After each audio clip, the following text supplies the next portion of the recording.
When 17-year-old Cassie walked into a room full of leather-clad bikers and asked to ride with them, the laughter was instant. But when her father's motorcycle thundered into the parking lot moments later, every joke died in their throats because the patch on his jacket told a story none of them could ignore, and Cassie was about to prove she was worthy of carrying it forward. The door to Rusty's bar groaned open, letting in a slice of autumn sunlight that cut through decades of cigarette smoke and spilled beer. Cassie stepped inside, her sneakers squeaking against sticky floorboards, and every conversation died. At barely 5 feet 1 inch and 17 years old, with her hair pulled back in a practical ponytail and a worn notebook clutched against her chest, she looked like she'd wandered into the wrong building. The Iron Wolves Motorcycle Club had gathered for their weekly meeting, and the sight of this girl was so out of place it bordered on absurd. "Lost sweetheart?" a bearded man at the bar called out, and laughter rippled through the room. Cassie's heart hammered, but she'd prepared for this. "I'm looking for the Iron Wolves. I have a proposal." More laughter. Derek, a younger member with arms covered in fresh ink, leaned back in his chair. "This ought to be good." She moved to the center of the room, forcing herself to meet their eyes. "I'm a senior at Lincoln High. For my final project, I'm documenting American subcultures. I want to ride with you, observe, tell your stories." The room erupted with disbelief. "A school project? Honey, this ain't a petting zoo?" an older woman named Maria said, though her tone was gentler than the others. Cassie opened her mouth to respond when a sound cut through everything else.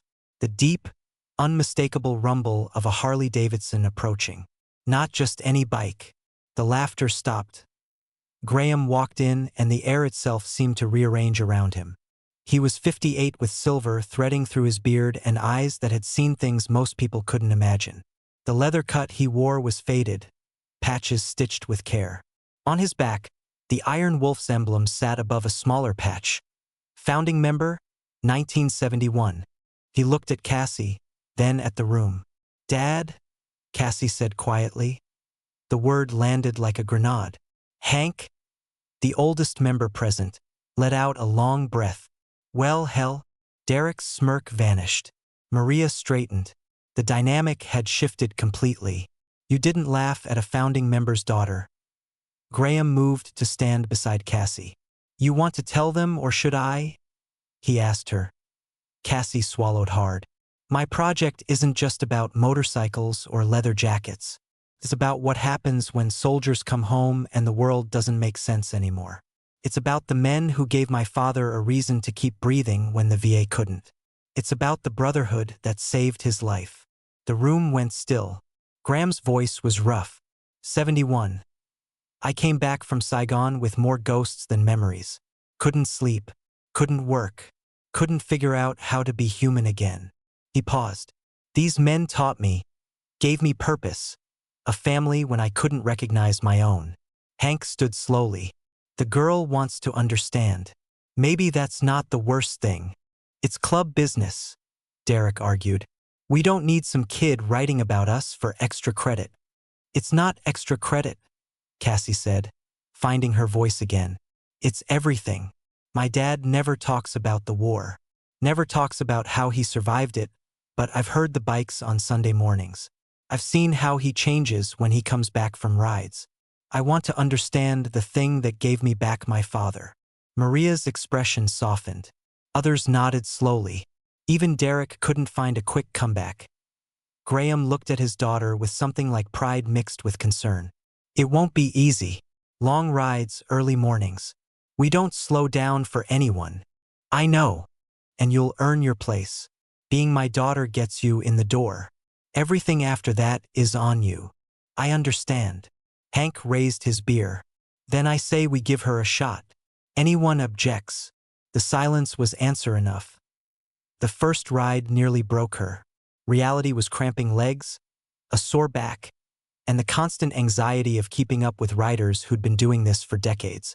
She rode behind her father on his Harley, gripping tight as they took Highway 9 through the mountains. 3 hours in, they stopped at a rest area. Maria appeared beside her, offering water. "First long ride always kicks your ass. You'll adapt or you won't." "I'll adapt," Cassie said. Maria studied her. Your dad tell you why I'm here? Why they let me in? Cassie shook her head. 78. My husband rode with them. He died on this highway. Drunk driver crossed the median. I showed up to his memorial ride wearing his cut and nobody knew what to do with me. I told them I wasn't leaving, that my old man's legacy was mine to carry, too. Took 2 years before they stopped treating me like a ghost. How did you change their minds? Didn't change anything. Just kept showing up. Eventually, they realized I wasn't performing grief. I was living it. Same as them. Maria flicked ash. You're not here to play dress up either. I can see that. But Derek, he doesn't see it yet. At a diner outside Millbrook, Hank slid into the seat across from her. You want stories? I'll give you one. He told her about his younger brother, Jimmy. How they bought matching bikes in '69. How Jimmy died 3 months later when a tire blew on Interstate 40. Graham found me 2 days after the funeral, sitting in my garage with a bottle and my brother's helmet. Didn't say much, just sat there. Came back the next day and the next, eventually dragged me to a ride. Is that when you joined? Cassie asked. That's when I learned what these men really are. Not rebels, not outlaws. Just people who understand that grief is easier when you're moving forward. Derek deliberately sat next to Cassie, crowding her space. Getting what you need for your little report? It's not a report, it's documentation.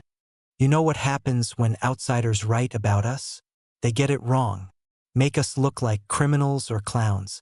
Which one are you going for? Neither. I'm trying to understand. You can't understand, Derek interrupted.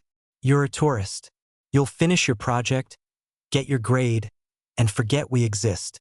Derek, that's enough. Maria's voice cut across the table. It's fine, Cassie said, meeting his eyes. You're right that I'm an outsider, but my dad trusted these men with his life. That means something to me. If I do this wrong, I'm not just failing a class. I'm failing him. So yeah, I'm going to get it right. Derek held her gaze, then looked away first. That night, Cassie watched her father step outside to take a call. When he returned, Hank intercepted him. That who I think it was? Graham nodded slowly. Tommy heard about the project. Wants to talk.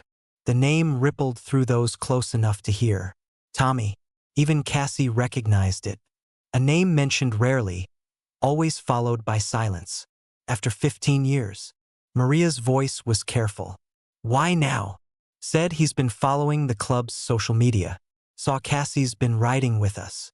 Got him thinking about old times. Derek appeared. Tommy's got no business here anymore. He made his choice.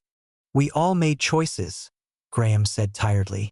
Maybe it's time to revisit them. Tommy arrived on a Thursday afternoon when the clubhouse was quiet. Cassie was there alone, transcribing interviews when she heard the unfamiliar bike pull up. Through the window, she watched a man in his mid-50s dismount. No club colors, just plain leather and cautious movements. You must be Cassie, he said. I'm Tommy. His voice carried the same rough warmth as the other members, but underneath ran nervousness. 15 years is a long time to stay away. Graham's truck pulled into the lot. Her father emerged, froze when he saw Tommy's bike, then walked toward the clubhouse with deliberate steps. Graham, Tommy. The air between them vibrated with everything unsaid. Finally, Graham exhaled. You want coffee? Yeah, coffee would be good. Within an hour, the clubhouse filled. Word traveled fast. Hank arrived first, embracing Tommy with fierceness. Maria came next, more reserved but clearly moved. Others trickled in until the room held nearly 20 members. Derek was the last to arrive. Didn't think I'd see you again, he said flatly. Didn't think I'd be back. Tommy admitted. So why now? Tommy looked at Cassie. Heard about the project. About Graham's daughter documenting the club's history. Made me realize our history includes the parts we don't talk about. The pieces we left broken. Derek's jaw tightened. My father died believing you betrayed this club. The room went silent. This was the wound, raw and open. Tommy didn't flinch. Your father and I disagreed about the club's direction. I wanted us to use what we'd learned, what we'd survived to help other vets coming back from Iraq and Afghanistan. He thought that made us social workers instead of riders. You wanted to change everything we were. Derek shot back. I wanted us to evolve, to matter beyond ourselves. Graham spoke quietly, and I said nothing. When you two were tearing each other apart, when the club was splitting down the middle, I stayed neutral. Thought I was keeping the peace. He looked at Tommy. But my silence was a choice. It told you where I really stood. Tommy's eyes reddened. You were my best friend, Graham. 20 years of riding together. I needed you to back me up, and you disappeared into the middle ground. I know. I left because staying meant watching this brotherhood become something tribal and small. Hank cleared his throat. For what it's worth, we did start that veteran outreach program. 3 years after you left. Derek's father fought it right up until his heart attack. But we did it. Tommy looked stunned. You did. Wasn't the same without you, Maria added. But yeah, we help transition vets now. Connect them with resources, bring them on rides, give them community. It's small, but it's real. Cassie watched her father's face transform. We never told you, Graham said. Pride, I guess. Didn't want to admit you'd been right. Derek stood abruptly and walked out. The door slammed behind him. Later, as the sun set, Cassie discovered her father and Tommy in the garage bay, working on an old Sportster that had been sitting broken for months. They moved in synchronized silence, passing tools without asking, falling into patterns learned decades ago. Her father said something too quiet to hear. Tommy laughed, a real laugh. Then Graham's shoulders shook and Cassie realized he was crying. Tommy gripped the back of Graham's neck and they stood there. Two men holding each other up over an engine that might never run again. Outside, she found Derek sitting on his bike, helmet in his hands. He's not the villain you need him to be, Cassie said carefully. My dad spent his last year angry. At Tommy, at the club changing, at getting old. Derek's voice cracked. I thought if I kept that anger alive, I was honoring him. Maybe honoring him means letting it go. Derek looked at her, really looked for the first time. You're tougher than you look. You know that. So I've been told. He started his bike, then paused. Your project, when it's done, I want to read it. Someone should get the whole story right. Cassie returned to the garage where her father and Tommy were still working, still healing. The bike coughed once, twice, then roared to life. 3 weeks after Tommy's return, Graham called an emergency club meeting. We move the memorial ride up. Do it next month. Make it bigger this year. Hank raised an eyebrow. Why the rush? Graham glanced at Cassie. Because waiting for things to be perfect means they never happen. We've got Tommy back. We've got Cassie documenting who we really are. Let's honor our fallen while we're still here to do it right. The vote was unanimous. Preparation consumed the next 4 weeks. Maria taught her about the patches. Each one a story, a life, a legacy stitched into leather. Tommy and Graham spent their evenings in the garage. But now Derek joined them. The tension hadn't vanished completely, but something had shifted. One night, Cassie overheard Derek ask Tommy about the outreach program. You really think we could make a difference? I know we could, Tommy replied. Your father and I disagreed on method, not intention. He wanted to protect what we built. I wanted to expand it. We were both right. We were both wrong. Derek was quiet. He never said he was proud of me. Not once. He didn't know how, Graham said gently. Some men, the war took their words, left them only actions. Then I'll have to be different, Derek decided. The night before the ride, Maria asked Cassie to come to the clubhouse alone. The core members were there. On the table lay her father's original cut. We've been talking, Maria said. What you've done these past months goes beyond any school project. You've brought us back together, helped us remember who we are. Graham picked up the cut. This has been mine for 54 years. Every mile, every brother, every loss. It's all in this leather. He held it out to Cassie. I want you to have it. Dad, I can't. You can. You will. His voice was firm but gentle. But we're going to modify it first. Maria produced her sewing kit.